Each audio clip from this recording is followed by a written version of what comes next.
What is up, guys? Coach Cheryl here with Fit Body Secrets, here to bring you guys this week's inspiration, motivation, and tips to help you guys on your fitness journey. And today is going to be more of an application-based episode because I thought it would be helpful to share with you guys a little bit about my views on food prep and making it easy, because I think that this is probably one of the hardest things for people to get into a routine on, and why they often find it really hard to stick to a diet plan or any kind of nutrition plan.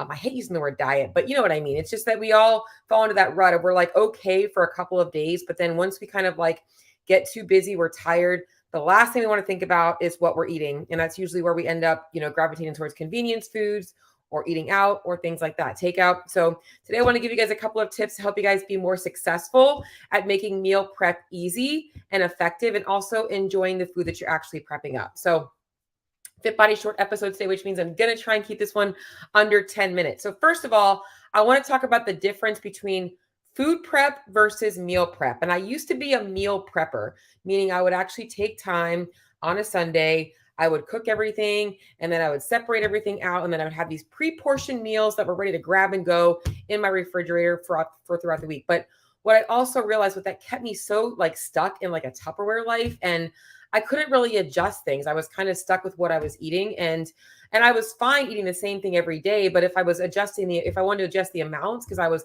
more hungry earlier in the day, I couldn't do that. So it didn't leave me very much flexibility. And it ended up taking up so much time on Sunday to like do all the cooking and then separate everything and then measure everything out. It was just like way too much for me. And I do think that food prep is a much easier way to do things and still allows me to have less time in the kitchen throughout the week without taking so much of my day off to get prepped. And what I mean by food prep is what I typically do is I prep the things that take time so that I don't have to prep them throughout the week. So I take the time to prep up 2 to 3 protein sources, a couple of different types of veggies, or at least knowing what kind of veggies I'm going to be having if I don't have to cook them. And then a couple of different starches. Sometimes I have to cook them. Other times it might be something that I just have to have on hand and grab and go. Like maybe I'm using like a whole grain pita or bread at lunchtime, which doesn't really require any prep.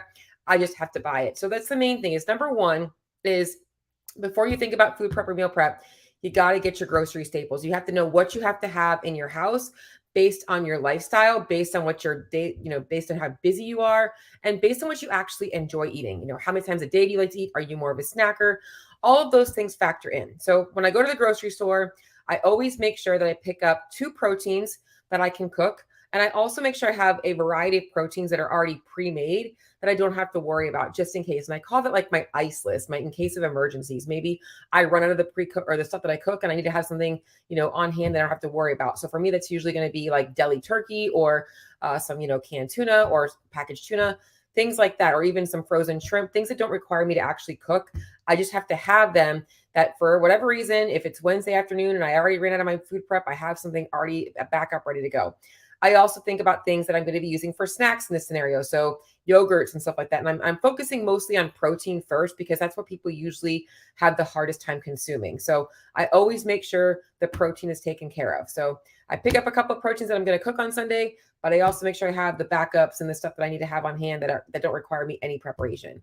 I do the same thing with carbohydrates. I make sure I have some rice, some sweet potato, or some regular russet potatoes. In fact, tonight I'm making some air fryer potatoes, or French fries, I should call them. And I have a couple of different types of protein or carbs that I have to cook, but I also make sure I have plenty of different whole grain carbs that don't require me any cooking. And so for me, that's going to be things like whole wheat English muffins. I like waffles, the whole grain waffles. I'll do some different wraps and pitas and things like that.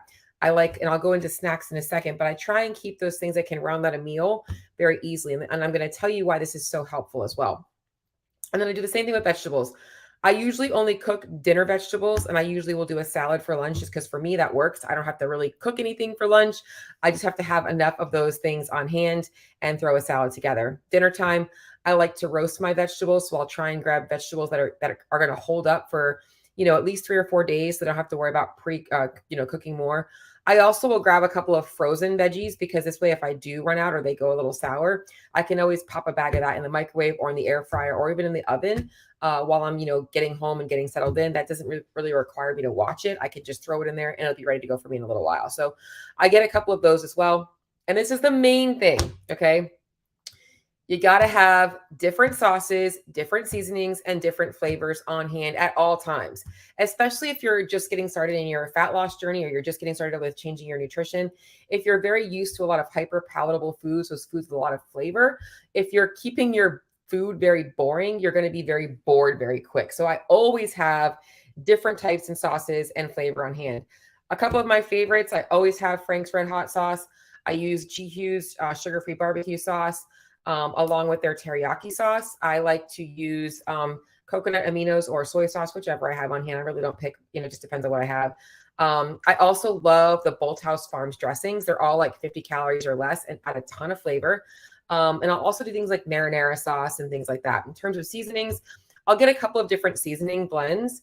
And what I typically do is I do use like the Mrs. Dash, but I do that because they're already conveniently mixed with like a Chipotle seasoning or a taco seasoning or whatever. But then I just add my own salt to them. So I don't leave them no salt. I just use the Mrs. Dash because they're just kind of like pre-made herbs and spices that I can throw together without having to have like 5 million different spices in my cabinet. So I always have a bunch of that stuff on hand to make my stuff, very easy to grab and go. Other things I always have on hand before I go into the actual food prep part is whey protein. I use First Form. I'll put the link to that in show notes.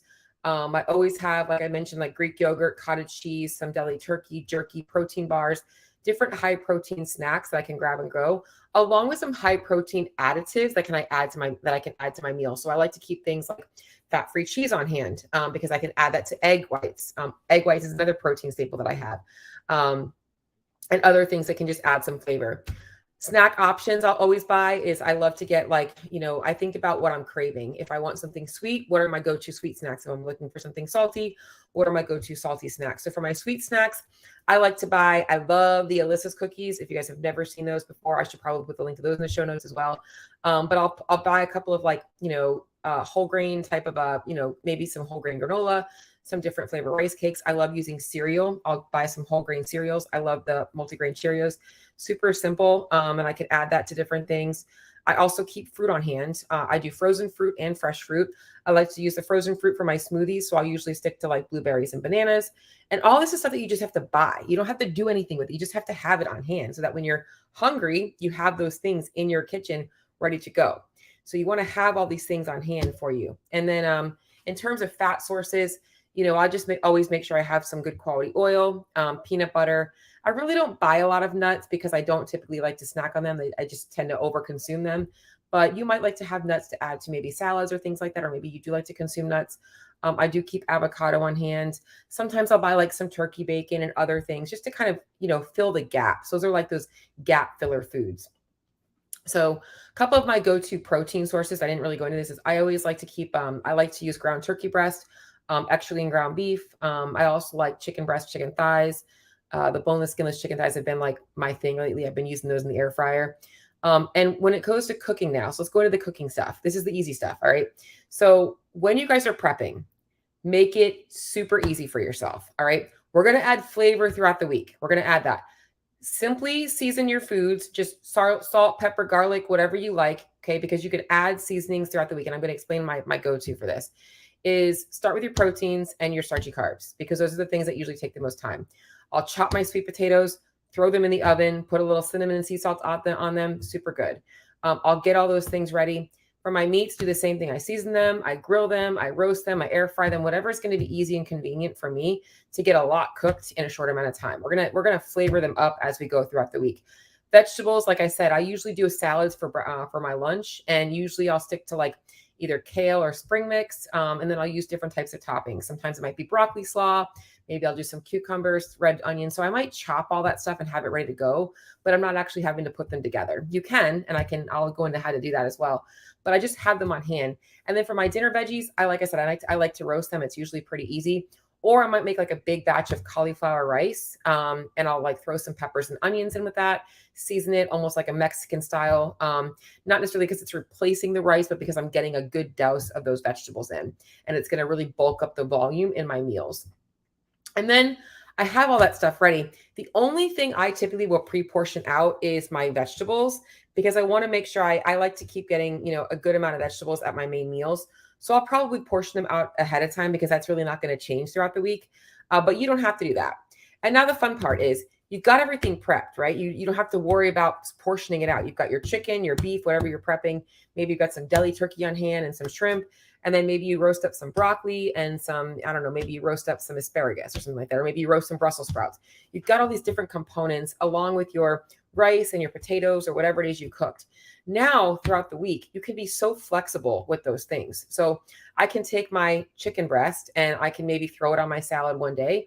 Or the next day, maybe I can put it in a whole grain wrap with some buffalo sauce and some, shredded like coleslaw mix. And now I've got like a buffalo chicken wrap. I can add some fat-free cheese to it. Hell, if I'm home, I can throw it in the air fryer. And then the next day, that same chicken breast could become like a stir fry. I could take those Brussels sprouts and some rice, and then I can put some teriyaki sauce on there. And now I can take this one simple thing that I prepped and put a meal together 5 million different ways without really anything but a microwave. Like if you don't want a microwave, you can use one saute pan. It just makes it super, super easy for you guys to be able to have flexibility in your foods. Or if you just want to eat the same thing every day, you can do that too. But now you have like strategies and how to like do things. That's why I said I season everything simply because I can add flavor throughout the week. And then that's why I keep everything kind of like just prep the basics. And then throughout the week, I can go. Now, let's just say it's like Thursday and I'm all out of the prepped protein, but I have that backup deli turkey or shrimp. Okay, great. So maybe for lunch, I'm making almost like a Cobb salad. I can take a couple of hard-boiled eggs, some deli turkey and some turkey bacon and throw together a quick little Cobb salad. And maybe for dinner, I'm taking that shrimp and throwing it in with some of the asparagus or maybe a bag of frozen veggies, and I'm throwing together a quick stir fry. Like it's just about having the basics on hand. So what I really want you to get out of today's episode is number one, if meal prep overwhelms you, fuck meal prep. Okay, like it's way overrated.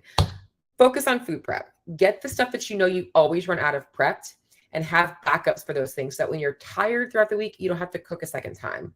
And then make sure you have tons of different types of sauces and seasonings on hand, different types of snack options, and make sure that you pre-plan your snack options. Like my salty snack is popcorn and cottage cheese. My sweet snack is yogurt with granola and berries. So this way, when you're having those cravings, you know exactly what you're going to, and you already have them figured out. And they'll probably be about equal in calories and macros. So you can kind of portion those things out ahead of time. And then you've got those fillers in that throughout the week you can make it changes for, so that's the main thing. Always make sure that you have a ton of healthy things on hand that don't require any prepping. And that will make it easier for you to stay consistent with your nutrition.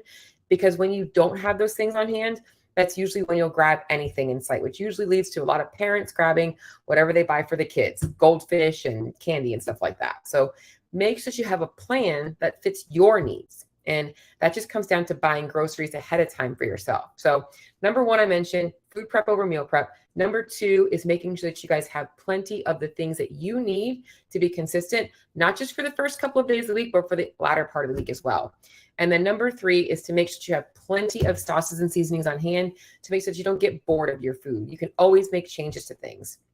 And the last thing is, I just wanted to add this on, is I love to recreate versions of foods that I would buy at a restaurant. Like if I would go out for tacos, I might take some of that ground turkey and have like a Taco Tuesday at home. If I really dig like burger and fries, I might make my own burger and fries at home using different, maybe a leaner protein and a whole grain bun and some sweet air fryer sweet potato fries.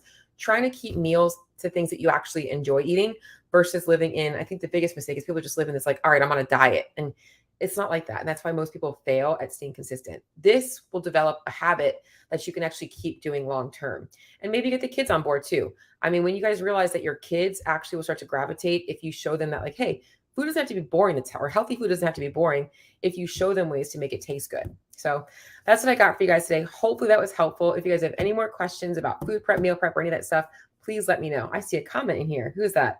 Flavor Guide seasonings are amazing. Yes, I do have some of those, Kenneth, and I love all of them. The ranch is my favorite. If you guys have never tried the Flavor Guide seasonings, definitely think that they are great. But I do have those. Yes. So, but awesome, guys. So if you guys have any other questions about meal prep, food prep, or anything nutrition related, shoot me a message. We'd love to be able to help out.